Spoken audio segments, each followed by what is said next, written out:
Hello बच्चों, नमस्कार। कैसे हो? उम्मीद करता हूँ सब बढ़िया होगे और आप सबका बहुत बहुत स्वागत करता हूँ आपके अपने छोटे से यूट्यूब प्लेटफॉर्म द बायो वाला पे।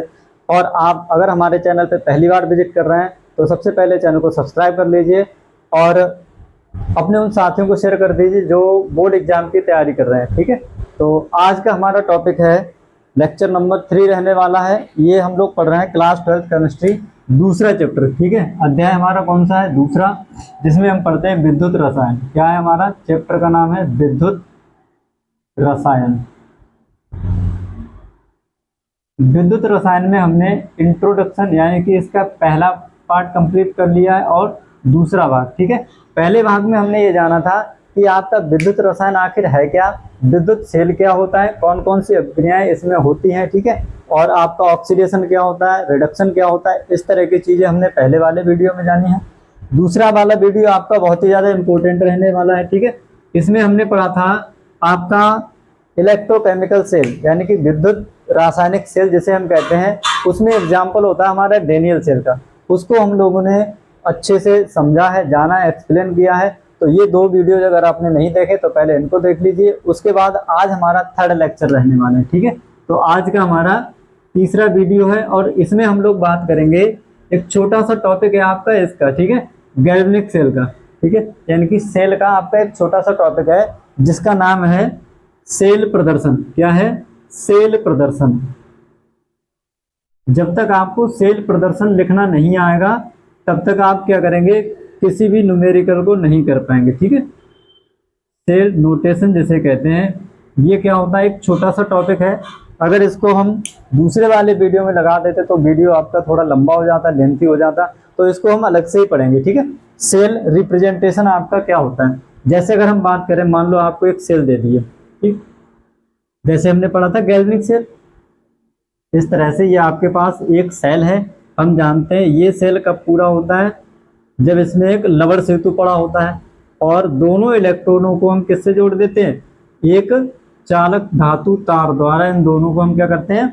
जोड़ देते हैं। ये हमें जो इलेक्ट्रिक पोटेंशियल देता है वो कितना देता है? 1.1 वोल्ट का। ठीक है, और इसकी कहानी हमने अलग अलग पढ़ी थी। जब इसके बराबर हमारा एक्सटर्नल पोटेंशियल इसके बराबर हो जाएगा तो क्या होगा, इससे कम होगा तो क्या होगा, इससे ज्यादा होगा तो क्या होगा, वो हमने पहले पढ़ लिया है। ठीक है, ये आपको दे रखा है एक सेल। ठीक है, ये हमारा क्या होता है? ये हमारा अर्ध सेल होता है, ऐसे हमने पढ़ लिया है। और ये भी हमारा क्या होता है? ये भी हमारा एक अर्ध सेल होता है। इस पर होने वाली अभिक्रिया क्या होती है? अर्ध सेल अभिक्रिया। इस पर होने वाली अभिक्रिया क्या होती है? अर्ध सेल अभिक्रिया। हम जब डेनियल सेल को पढ़ते हैं तो ये पहले से फिक्स मतलब बता दिया है कि जब भी आप डेनियल सेल को बनाएंगे उस केस में आप अपने लेफ्ट हैंड साइड, इधर लेफ्ट हैंड साइड वाला जो आपका इलेक्ट्रोड होगा या अर्ध सेल होगा, इसको आप हमेशा क्या कहेंगे? इसको हम कहेंगे एनोड। क्या कहेंगे? एनोड। ठीक है, और ये निगेटिवली चार्ज होगा। और ये रॉड आप किसके लेंगे? इधर इधर हम जिंक की छड़ लेंगे। इधर कह दिया कि ये हमारा कैसा होगा? ये होगा हमारा कैथोड। क्या होगा? कैथोड। और ये पॉजिटिवली चार्ज होगा। और ये रॉड जो होगी वो किसकी होगी? जेड की छड़ होगी। ये बातें हमको पहले से बता रखी है, मतलब जब आप बनाएंगे तो इसी वे में बनाएंगे। ठीक है, यानी कि आपके लेफ्ट हैंड साइड क्या रहना चाहिए? एनोड। और इस एनोड पर हम जानते हैं क्या होता है? यहाँ पर होता है ऑक्सीकरण। क्या होता है? ऑक्सीकरण। अब ये समझ में आएगी। और इस पे क्या होता है? कैथोड पर होता है हमारा अपचयन। क्या होता है? अपचयन। इतनी बातें हम पढ़ के आ चुके हैं। ठीक है, अब देखो, और हमने जाना था कि ऑक्सीडेशन अगर ये जिंक की है तो जिंक का ही ऑक्सीडेशन होगा। मतलब ऑक्सीडेशन में क्या होता है? ये हमने पहले पढ़ लिया। ऑक्सीडेशन मतलब इलेक्ट्रॉनों की कमी। तो जिंक क्या करता है? अपने 2 इलेक्ट्रॉन खो देता है। क्या करता है? 2 इलेक्ट्रॉन खो देता है। ठीक है, और खोने के बाद Zn+ की फॉर्म में, यहाँ से Zn+ की फॉर्म में कहाँ आ जाएगा? सोल्यूशन में आ जाएगा। और जो इलेक्ट्रॉन है ये तार के थ्रू कहाँ आ जाएंगे? इधर आ जाएंगे। ठीक है, कॉपर वाले, सॉरी ये कॉपर की है ना, कॉपर की ओर, कॉपर का जो हमारा छड़ है इस कॉपर की ओर आ जाएंगे। ठीक, अब इसका क्या हो गया? ऑक्सीडेशन हो गया। अब ये 2 इलेक्ट्रॉन जो यहाँ से आ रहे हैं, जिंक ने जो 2 इलेक्ट्रॉन दिए हैं वो कहाँ आएंगे? इधर आएंगे। ठीक है, 2 इलेक्ट्रॉन। और इनको कौन? इसमें जो पहले से हमारा Cu2+ होगा, ये कहाँ से आता है? ये हमारा क्या होता है? इसमें CuSO4 का जो सोल्यूशन है ये बनाता है Cu2+ प्लस SO4 2-। ठीक है, तो इस ये जो हमारे आयंस इसमें है ये क्या करेंगे? इधर कॉपर जिंक से आ रहे इलेक्ट्रॉनों के साथ में क्या करेंगे? ये उनको इलेक्ट्रॉनों को लेकर इनका क्या हो जाएगा? अपचयन। और ये अपचयन हो जाएगा तो ये इसी वाली छड़ पर इकट्ठे होते रहेंगे कॉपर की फॉर्म में। तो मान लो ये क्या था हमारे पास सोल्यूशन में Cu2+ पहले से है, ये 2 इलेक्ट्रॉन जिंक ने दिए, इधर आ गए वायर के थ्रू, और ये कॉपर हमारा कॉपर 2+ किसमें कन्वर्ट हो गया, कॉपर में कन्वर्ट हो गया, मतलब इसका अपचयन हो गया कॉपर का, और इसका क्या हो गया, ऑक्सीडेशन। ये अर्ध अपक्रिया है हमारी, ठीक, और ये भी हमारी अर्ध सेल अपक्रिया है। दोनों अपक्रियाओं को जब हम जोड़ देते हैं तो हमें क्या मिलता है, एक सेल अपक्रिया। दोनों अपक्रियाओं को जोड़ने पर हमें क्या मिलता है, सेल अपक्रिया। तो चलो हम यहाँ पर दोनों को जोड़ते हैं, ठीक है। एनोड वाले की कहानी करेंगे। एनोड, एनोड पर क्या हो रहा है हमारा यही, ठीक है। तो लिखेंगे Zn, और क्या बन गया, ये बन गया Zn2+ प्लस 2 इलेक्ट्रॉन इसने रिलीज कर दिए। कैथोड पे देखो, कैथोड पे क्या हो रहा है, कैथोड पे हमारा क्या हो रहा है, कैथोड पे हो रहा है रिडक्शन, यानी कि Cu2+ का है, ये 2 इलेक्ट्रॉन ग्रहण करता है और क्या बना लेता है, Cu बना लेता है, ठीक है। क्या बनाता है, ये Cu बनाता है। दोनों को जोड़ दो, अगर दोनों रिएक्शंस में यानी कि दोनों अर्ध अपक्रियाओं में इलेक्ट्रॉन की संख्या अगर बराबर है तो उसको आप काट दीजिए, ठीक है। और अगर बराबर नहीं है तो पहले मल्टीप्लाई कर लो, 2 से 3 से 1 से जितने से भी हो, इलेक्ट्रॉन बराबर करने के लिए। इलेक्ट्रॉन बराबर हो गए, हमने इलेक्ट्रॉन को खत्म कर दिया है, बचेगा क्या, ऊपर बचा हमारा Zn प्लस क्या बचा, Cu2+, और इधर आ जाओ क्या बचा, Zn2+ प्लस Cu। ये हो गई हमारी सेल अपक्रिया। क्या हो गई, ये है हमारी सेल अपक्रिया। क्या है इसका नाम, सेल अभिक्रिया। ये हो गई सेल अपक्रिया। इसी को हम क्या कहते हैं, रेडॉक्स अपक्रिया कहते हैं। क्या कहते हैं इसको, रेडॉक्स, रेडॉक्स रिएक्शन के नाम से भी हम इसको जानते हैं।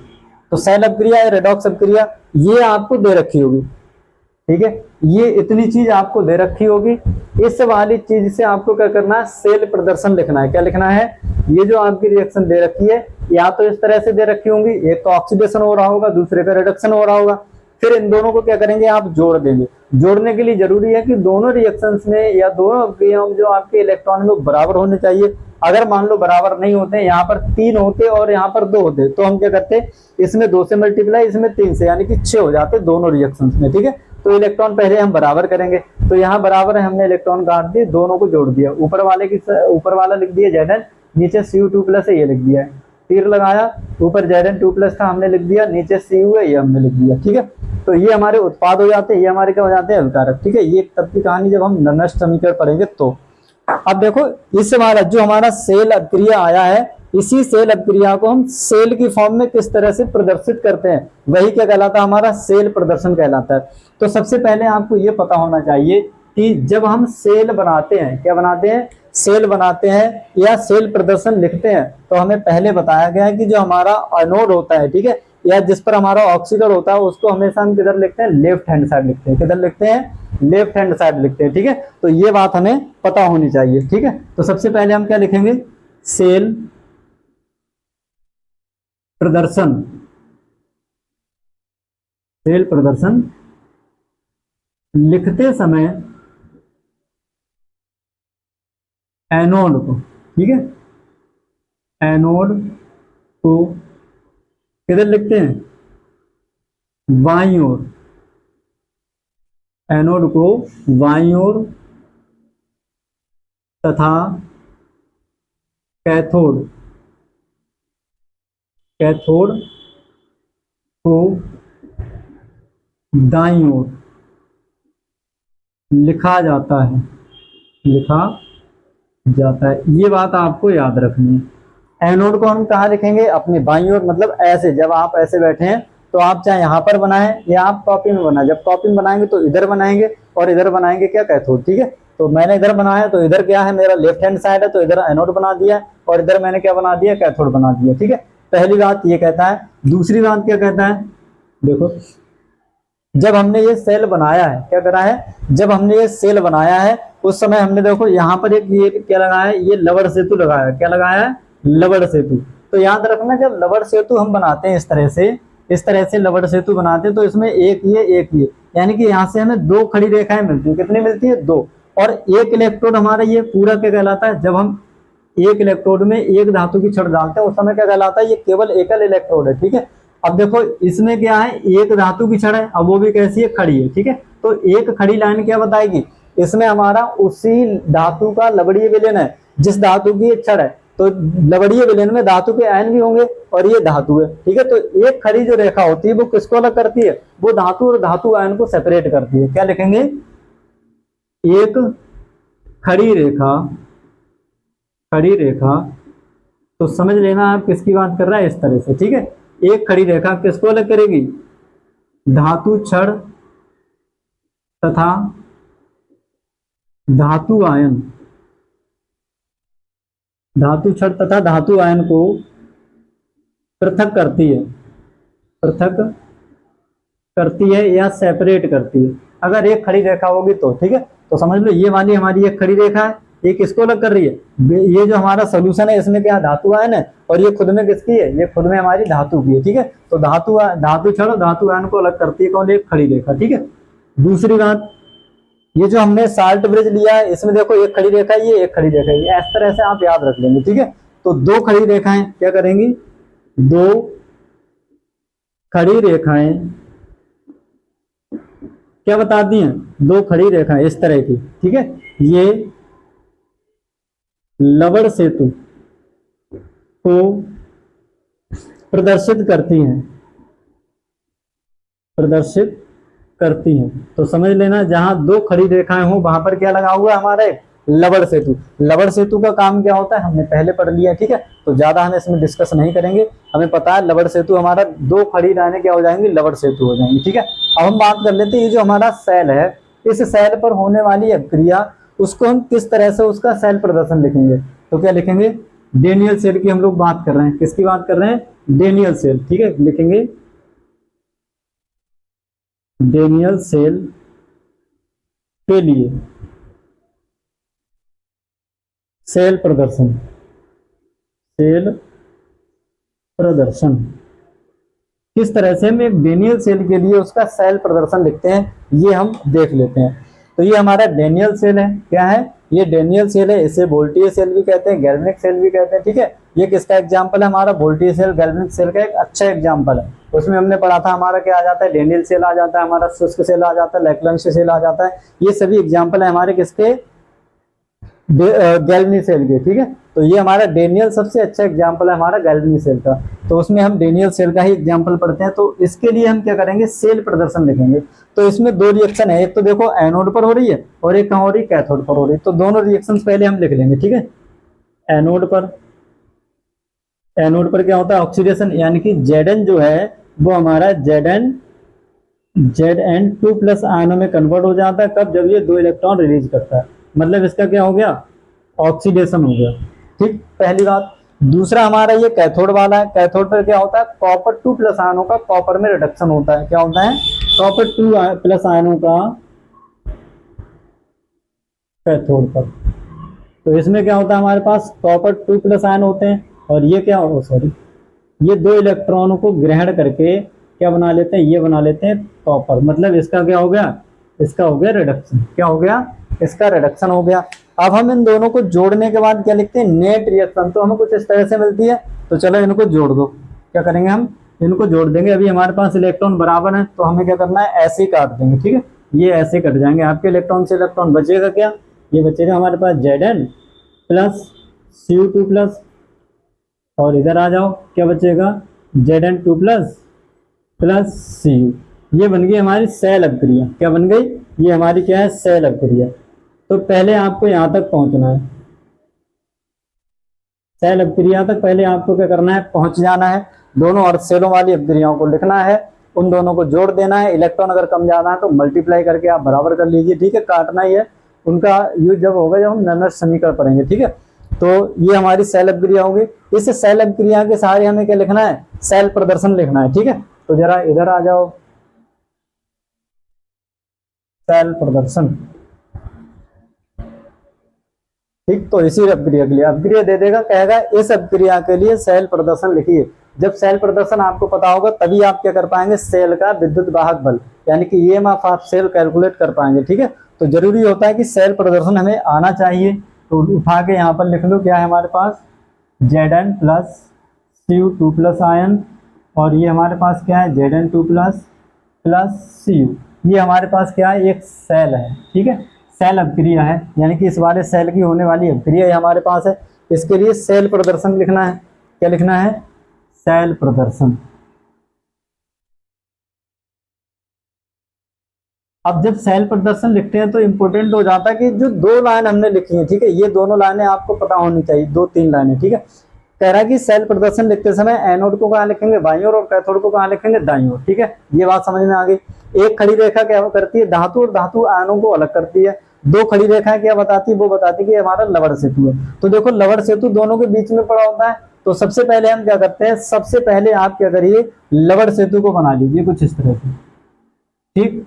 ये बन गया हमारा लवण सेतु। और यहाँ लिख भी देंगे, क्या लिखेंगे?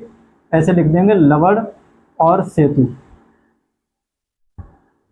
लवण सेतु, ठीक है। इस तरह से आप लिखेंगे और कभी भी नहीं भूलेंगे कि किस तरह से हमें सेल प्रदर्शन करना है। सबसे पहले क्या लिखना है? हमें लवण सेतु लिखना है सेल प्रदर्शन करते समय, ठीक है। तो लवण सेतु आपने लिख दिया, जो कि दोनों सेलों में पड़ा होता है। अब देखो एक खड़ी रेखा किसको बताती है? एक खड़ी रेखा हमारी बताएगी धातु और धातु आयन को।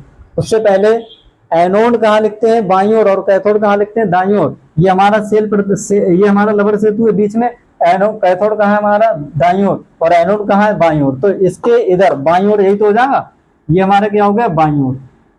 और बाईं ओर क्या लिखते हैं हम? एनोड। बाईं ओर क्या लिखेंगे? एनोड। और इधर क्या हो जाएगा? ये हो जाएगा हमारा दाईं ओर। क्या हो जाएगा? दाईं ओर। और इधर क्या लिखते हैं हम? कैथोड। क्या लिखते हैं? कैथोड। इतनी बात समझ में आ गई। अब हम ये भी जानते हैं कि एनोड पर क्या होता है? एनोड पर होता है हमारा ऑक्सीकरण। क्या होता है?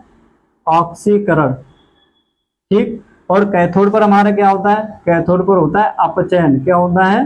अपचयन। ये बातें हमको समझ में आ गई हैं, ठीक है। अब देखो एनोड पर लिखा है हमने ऑक्सीकरण, तो एनोड वाली रिएक्शन, ठीक है। एनोड में क्या है? एनोड पर देखो एक हमारे पास क्या है? धातु है। ये क्या है हमारे पास? धातु। और ये क्या है हमारे पास? उसी धातु का आयन। क्या है? धातु आयन। अब ले आओ, यहां पर लिखना है हमें ये वाली, ठीक है। धातु और धातु आयन का सेपरेशन कौन करता है? एक खड़ी रेखा। तो मान लो हमने क्या ले लिया यहाँ पर?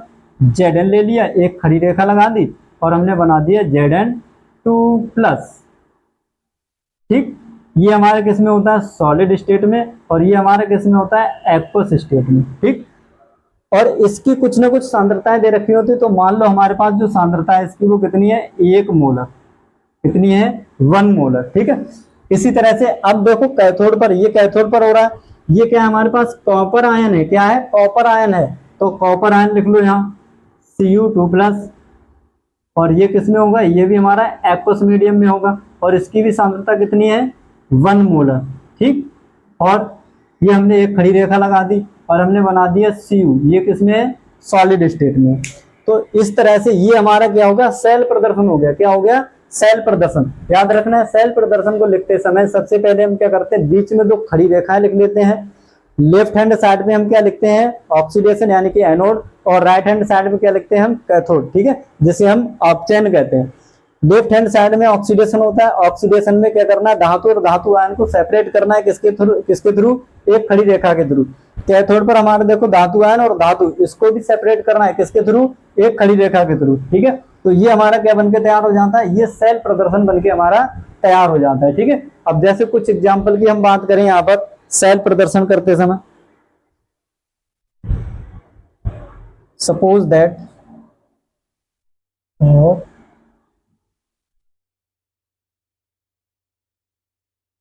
इसके लिए क्या करना है? आपको सेल प्रदर्शन लिखना है। क्या लिखना है?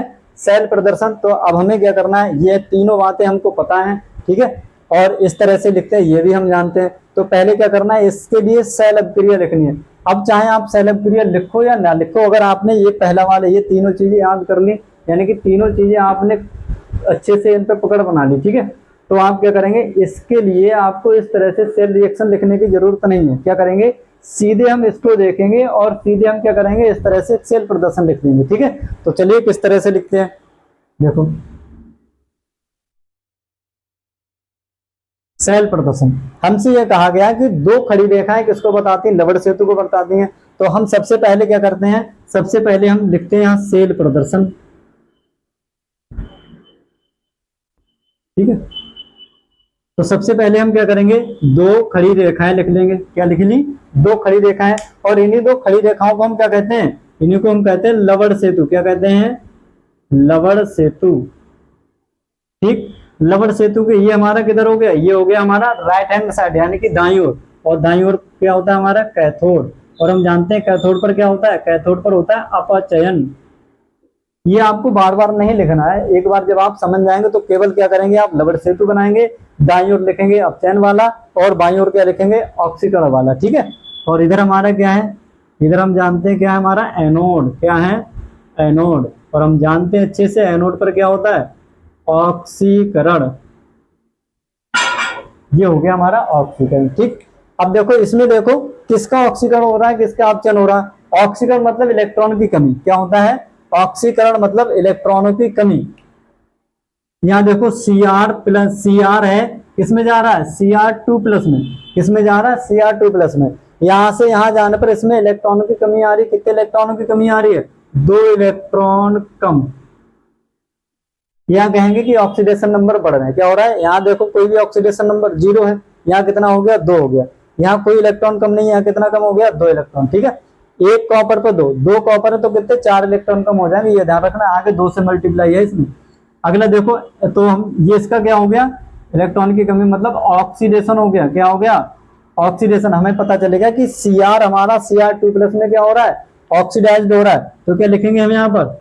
Cr सॉलिड, और ये बना रहा है हमारा Cr2 plus ion aqueous medium में। किसमें? एक्वस मीडियम में। समझ आ गया? Cr का Cr2 प्लस में ऑक्सीडेशन हो गया। इसको लवण सेतु से बाईं ओर लिख डालो। अब देखो Fe2 प्लस है और किसमें जा रहा है? Fe में कन्वर्ट हो रहा है। ठीक है, यानी कि यहाँ 2 इलेक्ट्रॉन कम है, यहाँ एक भी इलेक्ट्रॉन कम नहीं है। इलेक्ट्रॉन ये ग्रहण कर रहा है। ठीक है, जब ये ग्रहण करेगा तो क्या हो जाएगा? इसका अपचयन हो जाएगा। इलेक्ट्रॉन गेनिंग क्या होता है हमारा? रिडक्शन होता है।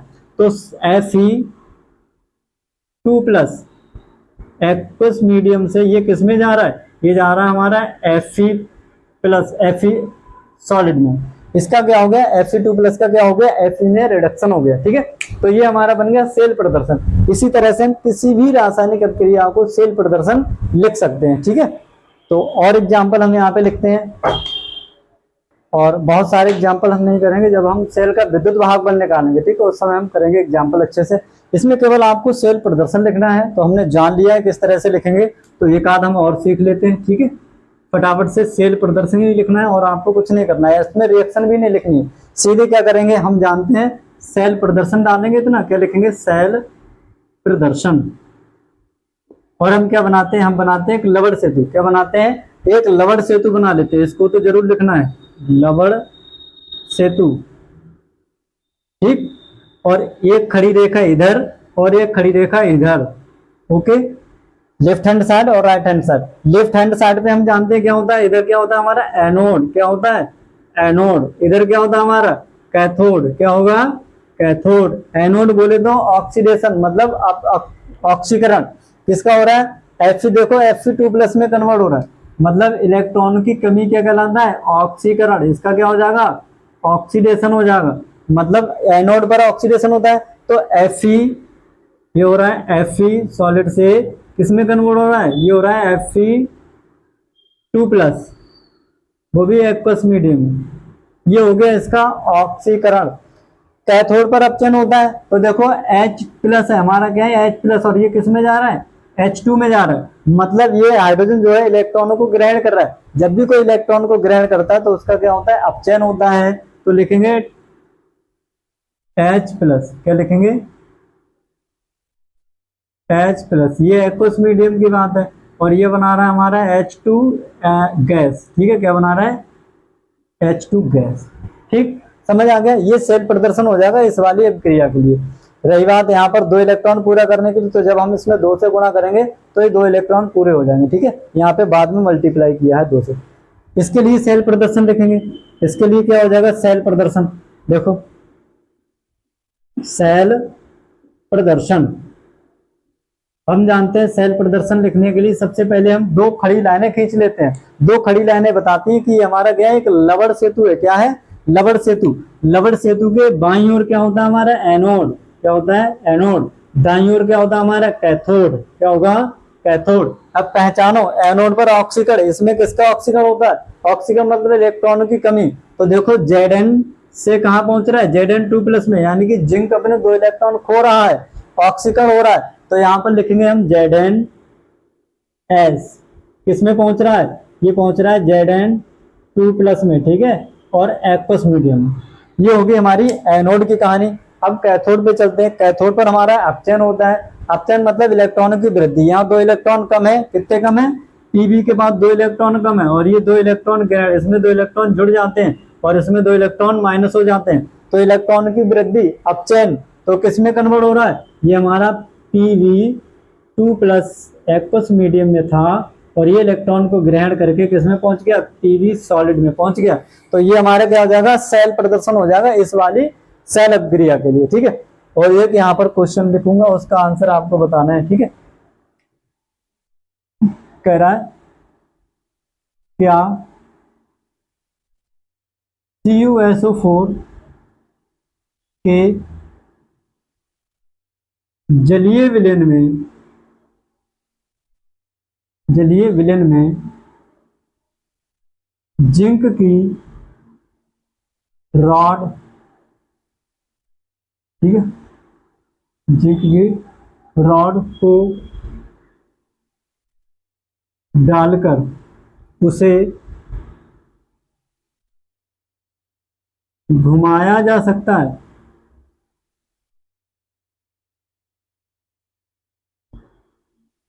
ठीक है।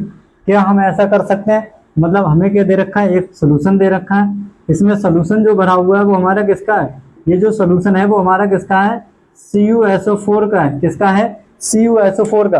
ये कह रहे हैं क्या इस CuSO4 के विलयन में हम एक जिंक की रॉड डाल के इस वाले विलयन को इस तरह से घुमा सकते हैं, स्टार कर सकते हैं।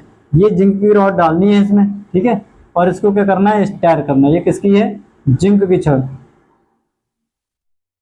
क्या ये पॉसिबल है या नहीं, यदि हाँ तो कमेंट में लिखेंगे हाँ, और ना तो कमेंट में लिखेंगे ना, ठीक है, यस और नो। ये है आपके लिए कमेंट बॉक्स, कमेंट में इसका आंसर लिखेंगे आप। क्या ये पॉसिबल है, यदि है तो क्यों। अगर आपको एक्सप्लेनेशन पता है तो बता दीजिए कि सर ये इसलिए होता है, ऐसा होता है, और नहीं है तो भी बता दीजिए कि ऐसा क्यों नहीं करना चाहिए, ठीक है, ऐसा करना चाहिए या नहीं, अगर हाँ तो क्यों और नहीं तो क्यों। और अगर आपको नहीं पता है तो अगले वाला वीडियो जो आएगा इससे आगे वाला, ठीक है, जिसमें हम लोग पढ़ेंगे, जब हम इलेक्ट्रोड पोटेंशियल पढ़ेंगे, ठीक है, मानक इलेक्ट्रोड पोटेंशियल पढ़ेंगे, तब जाके ये हम लोग पढ़ेंगे, ठीक है, सेल का विद्युत भाग बल निकालेंगे, तब हम ये समझाएंगे कि किस तरह से क्या इसको ये पॉसिबल है या नहीं है, ठीक है। तो मिलते हैं अगले वीडियो में, बने रहिए हमारे साथ, तब तक के लिए आप सभी को बहुत बहुत धन्यवाद। और अगर आप चैनल पे पहली बार हैं, विजिट कर रहे हैं, या पहली बार आपने चैनल पे वीडियो देखी है, तो सबसे पहले आप चैनल को सब्सक्राइब कर लीजिए। वीडियो अगर अच्छा लगा हो, कोई भी पार्ट आपको समझ में नहीं आया हो या समझ में आया हो, तो उसका जो भी आपका फीडबैक है कमेंट सेक्शन में जरूर लिखिए। थैंक यू, धन्यवाद।